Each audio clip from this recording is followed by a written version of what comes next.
Hello everyone, નમસ્કાર. ભાટિયાના ભડાકા. હમણાં વિચાર્યું હતું કે કોઈ નેગેટિવ વિડીયો નથી બનાવવા, પણ છતાં ક્યાંક નેગેટિવિટી જોવું છે એટલે વિડીયો બનાવી લઉં છું. પાલનપુર બસ સ્પોટના પાર્કિંગમાં છું અને અહીંયા ગટરનું પાણી એટલું બધું ઉભરાઈ ગયું છે કે જેની કોઈ લિમિટ નથી.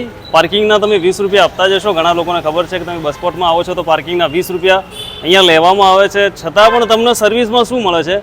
ગટરના પાણીમાં ચાલવાનું.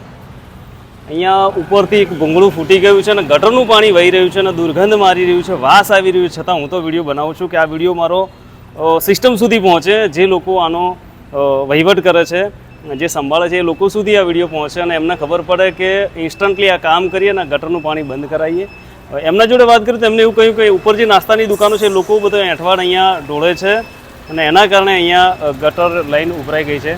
તો જેટલા બી લોકો આવે છે, આખું બસ સ્પોટનું પાર્કિંગ આખું ગટરના પાણીથી ભરાઈ ગયું છે, જે ટાયરથી જાય છે. તો આ વિડીયોને એટલો બધો શેર કરો કે સિસ્ટમ સુધી જવું જોઈએ.